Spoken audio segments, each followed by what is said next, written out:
तो इसकी last video पे मैंने टॉप 15 सीडीपी के क्वेश्चन डिस्कस किए थे जो 15 दिसंबर 2024 को पूछे गए थे। और आज की इस वीडियो पे मैं इसके आगे के 15 क्वेश्चंस यहाँ पे डिस्कस करूँगा और आपको एक्यूरेट आंसर्स की यहाँ पे मैं बताऊँगा। तो आपको पूरा जो है क्वेश्चंस को अच्छे से समझना है और आंसर्स को अच्छे से समझना है, ठीक है।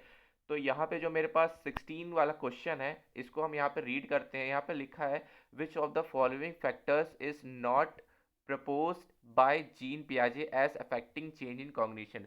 तो यहाँ पे ध्यान रखना, यहाँ पे लिखा हुआ है नॉट, ठीक है। तो इसका आंसर क्या होगा? जो जीन पियाजे ने जो है कॉग्निशन में जो चीज़ नहीं बताई है वो चीज़ यहाँ पे बताना है, ठीक है। तो इन्होंने इक्विलिब्रेशन की बात की, एक्टिविटी की बात की, बायोलॉजिकल की भी बात की, लेकिन कल्चरल टूल की बात इन्होंने कॉग्निशन पे नहीं की है। ये बात किसने की है? वाइगॉट्स्की ने की है, ठीक है। तो इसका जो आंसर हो जाएगा वो हो जाएगा ऑप्शन नंबर 1। अब बात चलते हैं अब 17 क्वेश्चन पे। अब 17 क्वेश्चन मेरा यहाँ पे क्या कह रहा है? एजर्शन दिया है मेरे को, जीन पियाजे assume that the process of learning is dependent slowly on heredity. अच्छा, ठीक है, बात सही है। दूसरा रीज़न क्या दिया? Development is the result of interaction between heredity and environment. तो दूसरी बात तो यहाँ पे सही है। जब आर यहाँ पे मेरा सही है तो जीन पियाजे की भी बात यहाँ पे सही होगी, क्योंकि डेवलपमेंट जो है वो हमारा जो हेरिडिटी और एनवायरनमेंट का इंटरेक्शन होता है। तो दोनों बातें यहाँ पे सही हैं। तो इसका जो आंसर है वो हो जाएगा both A and R true and R is the correct explanation of A. तो ऑप्शन नंबर 3 यहाँ पे जो है करेक्ट हो जाएगा। अब हम चलते हैं 18 क्वेश्चंस पे। और 18 क्वेश्चन हमारा कह रहा है कि अकॉर्डिंग टू जीन पियाजे when a children can not handle new experience with their existing cognitive structure they experience dash and resort to. तो इसमें जीन पियाजे when a children can not handle new experience, कोई handle नहीं कर पाता है, तब बच्चा डिस इक्विलिब्रियम स्टेट पे चला जाता है। उसके बाद वो क्या करता है? उसको अडॉप्ट कर लेता है। तो एडॉप्टेशन वाला यहाँ पे जो है लोगों को इसमें हो सकता है, बहुत लोगों ने इसमें जो है ऑप्शन नंबर डी मारा है, लेकिन ऑप्शन नंबर डी नहीं होगा, इसका आंसर होगा ऑप्शन नंबर 3। ठीक, अब हम चलते हैं क्वेश्चन नंबर 19 पे। 19 कह रहा है वाइल पियाजे व्यू चिल्ड्रन डैश वाइगॉट्स्की का व्यू और पियाजे का व्यू बताना है। तो दोनों ही कंडीशन में जो है एक्टिव एंगेजमेंट होगा। तो जहाँ पे भी हमें एक्टिव दिख रहा है वही उसका जो है आंसर हो जाएगा, क्योंकि एक्टिव है। यहाँ पे पैसिव, यहाँ पे पैसिव आ रहा है और यहाँ पे भी पैसिव की बात की, पैसिव हो ही नहीं सकता, ये हमारा एक तरीके से नेगेटिव वर्ड है। अब यहाँ पे चलते हैं 20 क्वेश्चन पे। 20 क्वेश्चन हमसे कह रहा है what are the basis factors for determining the stage of moral development in Lawrence Kohlberg theory. Okay, so पहला ऑप्शन है एज। तो सबसे पहले लॉरेंस ने एज की बात नहीं की है। और answer given by individual for against, दूसरी ए बी ऑप्शन यहाँ पे सही है। और रीजनिंग की भी बात की है तो सी भी सही है। और ए भी सही हो सकता था, लेकिन ऑप्शन में हमारा ए बी सी तीनों एक साथ नहीं है। अगर तीनों ए बी सी एक साथ होता तो हो सकता था कि तीनों ऑप्शन सही होते, बट यहाँ पे जो है जो एक्यूरेट आंसर जो होगा वो होगा ऑप्शन नंबर सेकेंड। ठीक, अब चलते हैं क्वेश्चन नंबर 21 पे। 21 हमसे कह रहा है कि according to Lev Vygotsky the essence of cognitive development is. तो इसमें हमको पॉजिटिव साइड ही देखना है। तो पॉजिटिव क्या कह रहा है यहाँ पे? Identify how to respond a cognitive, नहीं, ये तो नेगेटिव है। ऑर्गेनाइजिंग स्कीमा, ये भी नेगेटिव है। मास्टरिंग, मास्टरिंग से कोई मतलब नहीं। यहाँ पे लिखा है learning to adopt the environment. तो ये जो है इसका आंसर ऑप्शन एकदम करेक्ट और एकदम वेल एक्सप्लेन्ड है, ठीक है। अब चलते हैं क्वेश्चन नंबर 22 पे। 22 हमसे कह रहा है कि according to Lev Vygotsky dash plays an essential role in helping learners progress through the zone of proximal development. तो इसमें नॉर्मल तो बहुत इजी क्वेश्चन है, इसका आंसर सीधा सीधा हो जाएगा मोर नॉलेजेबल अदर्स, ठीक है। और कोई बात यहाँ पे करी ही नहीं है, ठीक। तो इसका ऑप्शन नंबर 4 हो जाएगा। अब चलते हैं यहाँ पे क्वेश्चन नंबर 3 की तरफ। तो ये भी क्वेश्चन बहुत इजी था, बहुत कम से कम 100% लोगों ने इसका सही आंसर दिया है। इसका आंसर है what gone propose that intelligence is. तो इसका आंसर है सीधा सीधा ऑप्शन नंबर 3, ठीक। इसमें कुछ समझाने की बात नहीं है, ये एकदम बेसिक क्वेश्चन है जो हर बार रिपीटेड होता है।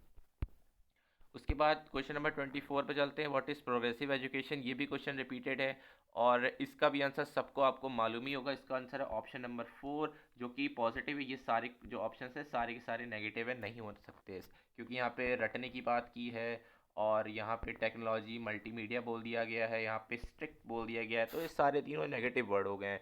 अब यहाँ पे जो बेसिक वेल एक्सप्लेन जो पेडागोजिकल मीनिंग जिसमें निकल रही है वो ऑप्शन नंबर 4 है। आप यहाँ पे चलते हैं 25 पे। 25 हमसे कह रहा है कि girl in middle school might be often silent not participative in classroom discussion.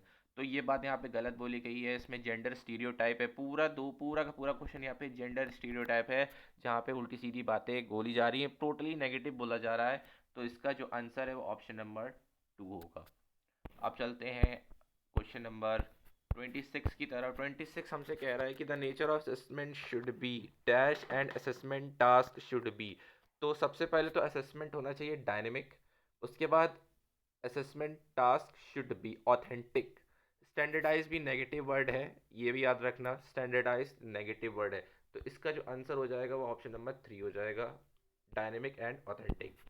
अब चलते हैं 27 क्वेश्चन हमसे कह रहा है, एजर्सन कह रहा है कि it is advisable not to rely on standardize test while conducting assessment for learning in criteria reference testing scores are compare to set performance standard. तो हमारा जो पहली बात बोली गई है वो बोला गया है कि जो advisable not rely on standard while conducting assessment for learning. तो पहली बात तो एकदम सही है। दूसरी चीज़ बोली गई है कि दूसरे में रीज़न दिया है क्राइटेरिया। जब भी हम लोग पेपर देते हैं तो हम लोग को कोई क्राइटेरिया दिया जाता है कि आपको इतने मार्क्स, पासिंग मार्क्स में इतने से इतने नंबर से ऊपर लाना है तब आप पास हो पाओगे या निकाल क्वालिफाई कर पाओगे। तो ये जो है होता है। तो दोनों बातें यहाँ पे सही हैं बट आपस में रिलेट नहीं कर रही हैं। तो इसका जो ऑप्शन होगा वो नंबर 4 हो जाएगा। Both A R true but R is not the correct explanation of. Question number 28 पे चलते हैं। यहाँ पे लिखा है which of the following is an example of a question that promotes analytical skills in student. तो ये भी बहुत इजी है। इसका जो है एक्सप्लेन रटने वाला है, व्हाट रटने वाला है, टेल ये भी रटने वाला है। इसका आंसर है ये ऑप्शन नंबर फर्स्ट। अब यहाँ पे 29 क्वेश्चन चलते हैं। यहाँ पे बोला है कि inclusive classroom does not offer differentiated instruction. पहले इंक्लूसिव क्लासरूम जो होता है वो डिफरेंशिएटेड ही होता है, समावेशी होता है। तो ये जो है फॉल्स हो जाएगा। और inclusion is a policy that state equal opportunities by providing same learning goal strategies. तो ये हो जाएगा दोनों, ये हो जाएगा both A and R false. Question number 30 हमसे कह रहा है कि use of people first language such as using the description student with a learning disability instead of learning disabled students.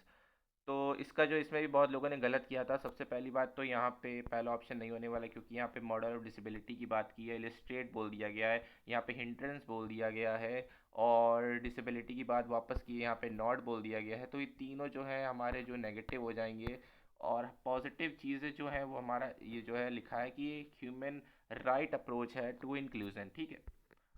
तो यहाँ पे जो है आपके सारे ऑप्शंस यहाँ पे मैंने आंसर कर दी हैं। आप अपने आंसर की मैच कर लेना और मेरे को बताना कि आपके कितने आंसर सही हैं। मैं मिलता हूँ आपसे एक और नेक्स्ट वीडियो पे।